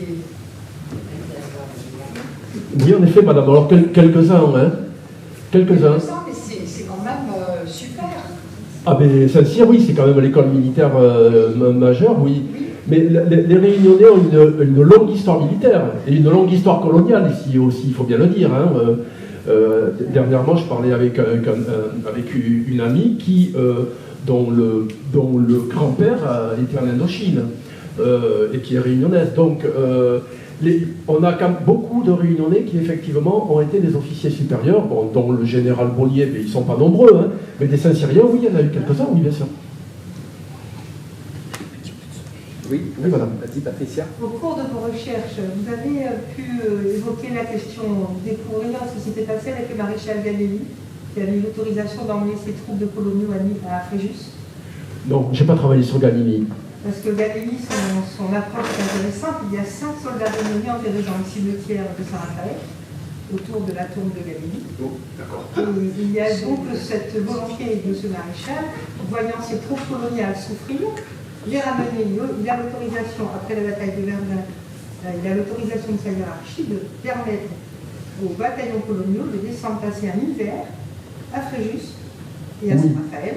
Et à cette occasion-là, il va leur faire construire d'ailleurs des lieux de culte. Aujourd'hui, il reste encore à Saint-Raphaël une pagode indo-chinoise et un temple, une mosquée, un temple, une pagode et une mosquée que Gallieni avait fait construire pour ces fameux bataillons coloniaux. Et le statut des Réunionnais dans la Première Guerre, il est intéressant à analyser parce que le Réunionnais n'est pas tout à fait un colonial comme les autres, mais en même temps, il n'est pas tout à fait un Français comme les autres. Et la situation a été souvent compliquée pour le soldat réunionnais qui se bat. Donc j'étais étonnée à un moment donné quand vous disiez que dans les bataillons coloniaux, il n'y avait que des métropolitains. Dans les régiments d'infanterie coloniale. Mais ce n'est pas la même chose tout à fait que le bataillon colonial. Tout à fait, on a plusieurs bataillons. Mais ce statut du soldat réunionnais pendant la Grande Guerre, je trouve qu'il est intéressant à étudier parce que c'est une position assez inconfortable. Roland Garros, d'ailleurs, le disait, parce qu'il n'a pas pu, à un moment donné, être considéré comme un as des as, comme les autres aviateurs français.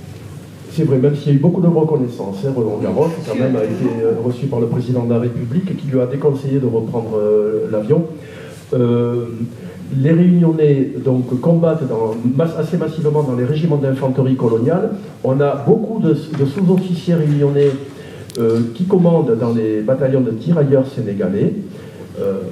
Tirailleurs sénégalais qui vont tomber massivement dans la Somme, mais devant les tirailleurs sénégalais, il y avait leur capitaine métropolitain qui tombait avec eux.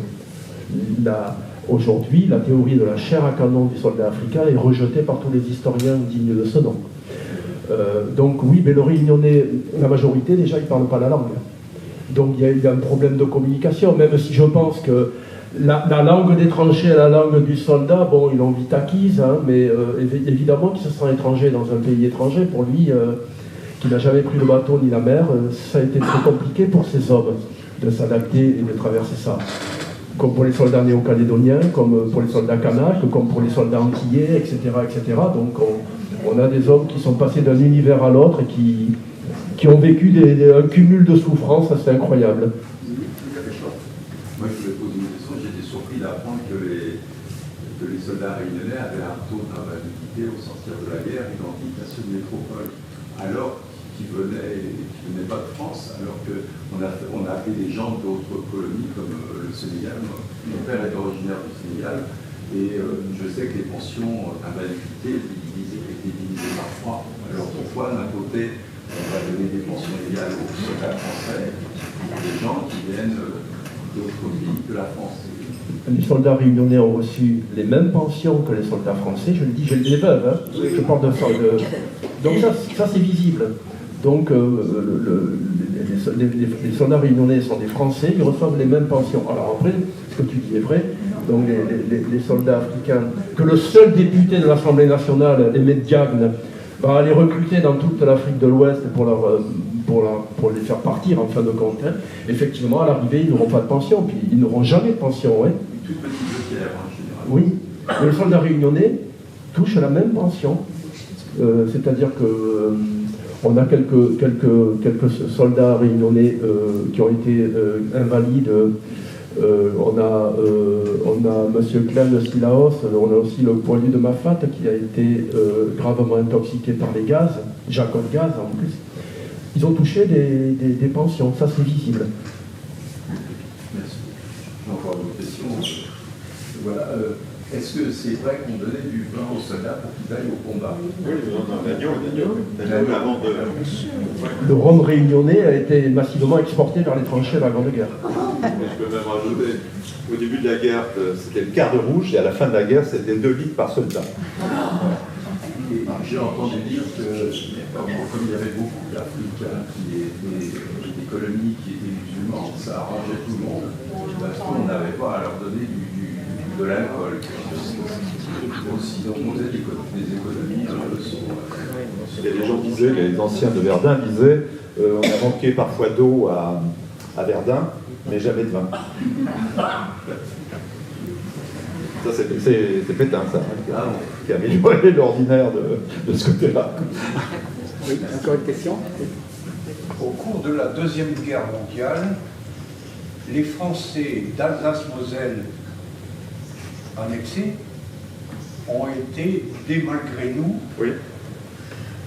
Mais au cours de la Première Guerre mondiale, il y avait aussi une annexion d'Alsace-Moselle. Alors, il y en avait pas mal qui avaient eu le temps quand même de...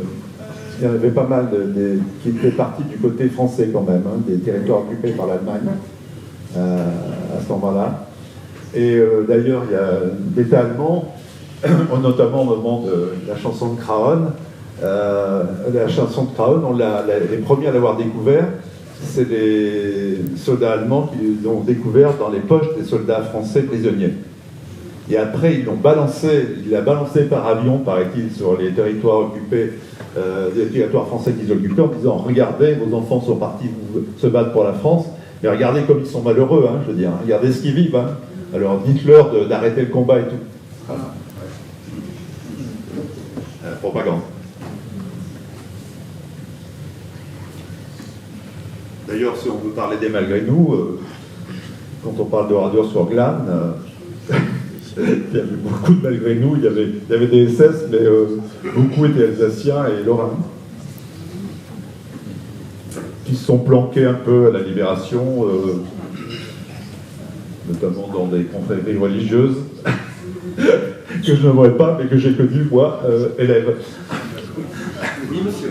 Oui, Jacqueline, vas-y. Je voulais demander pourquoi il n'y a jamais eu un musée de la guerre, par exemple, à La Réunion, quelque chose comme ça.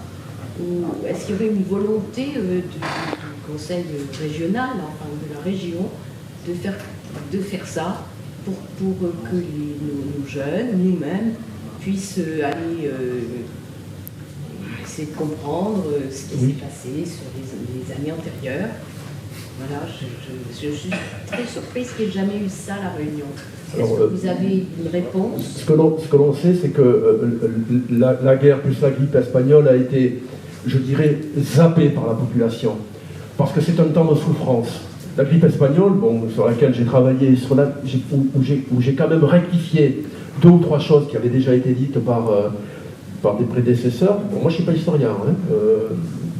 Voilà. Néanmoins, il a fallu, comme pour la Grande Guerre, s'agissant de la grippe espagnole, asseoir le bilan et parler un petit peu du parcours de l'événement épidémique. Bon, la Réunion a évacué très vite, mais vous avez raison, mais en même temps, aux politiques de choisir. Beaucoup voient ça comme une histoire coloniale aussi, qui ne se sentent pas concernés, il faut le dire, par ces guerres première, seconde, Indochine, etc. Mais moi je crois qu'il faut honorer ces hommes, il faut honorer ces familles qui ont subi la violence et la souffrance. Mais elles ont été mises un peu sous le boisseau, effectivement. Cette souffrance n'a pas pu s'exprimer, ça c'est clair. Ça c'est très clair, et en même temps, l'urgence, même après la guerre, d'autant plus, ça a été toujours le repas quotidien. Parce qu'on est quand même dans un paysage de grande misère. Mais on n'en est plus là quand même. Non, on n'en est plus là, et je suis d'accord avec vous, il faudrait avancer sur ce terrain-là. Mais vous aurez des oppositions, parce qu'ils considèrent que c'était pas leur guerre, que c'était la guerre de la colonie, mais néanmoins, les Réunionnais sont français, et puis comme tous les autres, ils ont été obligés d'y aller, de toute façon. On leur a pas donné le choix. Mais il faudrait faire ça. Parce qu'avec Dominique, tout à l'heure, on évoquait justement les travaux qui ont été faits sur l'esclavage, et c'est une très bonne chose, naturellement. Mais parallèlement, il serait bon aussi, comme le dit Jacquet, qu'il y ait une commémoration plus importante. Alors moi, je suis un militant de l'histoire, et je m'intéresse beaucoup. Donc, moi, j'ai écrit sur le procès de Louis Timagène-Watt, et je travaille aujourd'hui sur la traite illicite, qui est très questionnante. Mais il faut absolument qu'il n'y a pas de trou dans l'histoire. Voilà, et c'est pour ça que la Grande Guerre était importante à évoquer. Comme la Seconde Guerre mondiale des Réunionnais, où près de 300 Réunionnais sont morts, mais qui les connaît aujourd'hui ? Qui connaît des Réunionnais aussi prestigieux comme Sainte-Colombe, qui sont des aviateurs hors pair, bon bref, des Réunionnais qui sont morts brûlés dans leur tank dans la Seconde Guerre mondiale, etc. Ou en Italie, quand ils ont débarqué en Sicile. Non, personne. Et ça, je pense que c'est important. Il n'y a pas de trou dans l'histoire. On est constitutif de l'histoire de ces familles, de ces hommes qui se sont sacrifiés, qui n'ont pas envie de mourir, mais qui sont morts malgré tout des conséquences des guerres successives que la France a entreprises. Oui, Paul ? Oui. Oui, je voulais dire une chose, effectivement, Madame a raison de poser la question du musée, mais lors de la Seconde Guerre mondiale, nous avons eu 52 ou 53 Réunionnaises qui sont parties participer, peut-être pas en tant que soldats, sans doute pas même, mais en tant qu'ambulancières, etc. Et l'une d'ailleurs est née en 1917, le 25 juillet 1917, et elle est toujours vivante.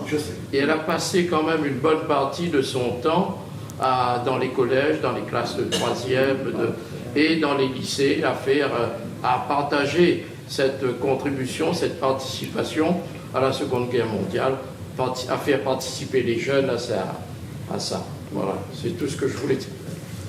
Vous avez raison. Et elle est toujours vivante de nos jours aujourd'hui, puisqu'elle a 105 ans et demi. Et voilà. C'est vrai. C'est une mémoire très importante. Donc, il faut dire toute l'histoire des hommes, des femmes et des enfants, des familles. On pourrait peut-être aussi relativiser sur la comparaison entre l'esclavage à la Réunion, avec la nécessité du devoir mémorial que nous avons ici de repositionner notre histoire esclavagiste et esclave, avec cette problématique des 2 grandes guerres à laquelle nos Réunionnais ont participé comme tous les autres Français, mais qui ne se sont jamais déroulées, hormis l'incident du Léopard qui se fait canarder au cours de la Seconde Guerre.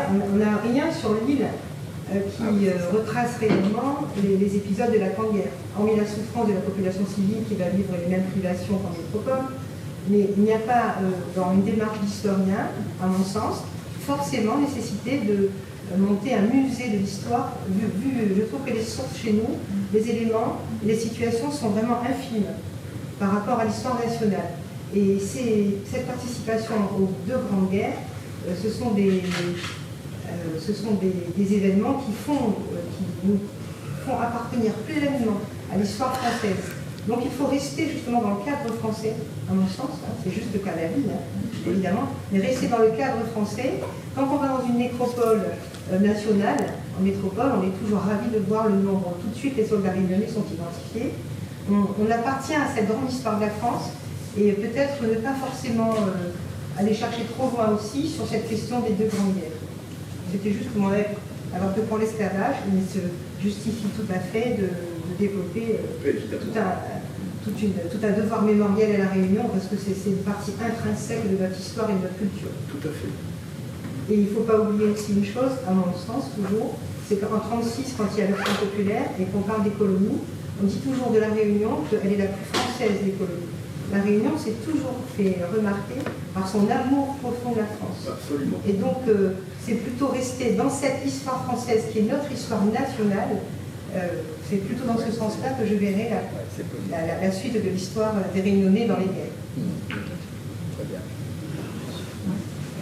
Et pour terminer, vous auriez un rapprochement à faire avec ce qui se passe aujourd'hui, hélas, en Ukraine, sur les conditions de combat, etc. Dominique, par exemple, est-ce que ce qui valait en 14 vaut également pour les soldats ukrainiens et russes? Pas tout à fait quand même les mêmes conditions. Bon, c'est sûr, il y a un pays qui envahit, bon, d'accord, c'est le seul point commun. Après, les conditions de vie, bon, vous savez, il y a des tranchées, on a vu des tranchées les premiers temps. Enfin, je pense pas que ça soit totalement comparable, je sais pas ce que tu en penses. Mais... Non, mis à part qu'effectivement, les Russes et les Ukrainiens semblent s'enterrer, entre autres à Kherson, et dans ces paysages, qui sont des paysages de tranchées. Le nombre de morts, on en voit comme ça. Alors le bilan, on l'aura jamais, sans doute, il est censuré, mais bon, on parle de 70 000, 75 000, 100 000. C'est massif. Il y a une chose assez étonnante dans la guerre de la Grande Guerre, je n'ai jamais entendu parler de victimes civiles, toujours des victimes militaires. Oui. Alors, au début de la Grande Guerre, et donc il y a un livre qui est très documenté, donc les Allemands vont produire des crimes de guerre, assez massifs. Il y a quelques, voilà, dans la Belgique, parce que les Belges y résistent, et ça les Allemands ils l'ont eu en travers. Et aussi dans le nord-est de la France. Donc des exécutions sommaires, des viols, et donc on est sur des quelques milliers effectivement de crimes de guerre dans la Première Guerre mondiale pratiqués par les Allemands. Moi j'ai un souvenir familial concernant ça, justement les victimes civiles de la Première Guerre mondiale. Bon, je m'appelle Maraval de Bonnery, donc j'avais demandé à un oncle, mon oncle était général, qui était sorti de Saint-Cyr en 1939. Donc il s'est payé bon, la résistance, Algérie, Bien Fou, enfin bon, il a tout eu, quoi. Et j'ai demandé à la fin de sa vie, mais comment ça se fait avec le nom que tu portais, que vous n'avez pas été du côté pétiniste et tout. Mais du coup là, quand la guerre était déclarée, notre père nous a réunis, notre père a réuni les trois garçons, en leur disant, moi j'ai fait la guerre dans l'Est de la France, et j'ai vu des atrocités qui ont été commises par les Allemands sur les populations civiles. Je vous interdis de collaborer avec un gouvernement français qui collabore lui-même avec les Allemands. Voilà. Voilà. Ça, c'est un témoignage familial. Bien, écoutez, je pense que nous pouvons remercier...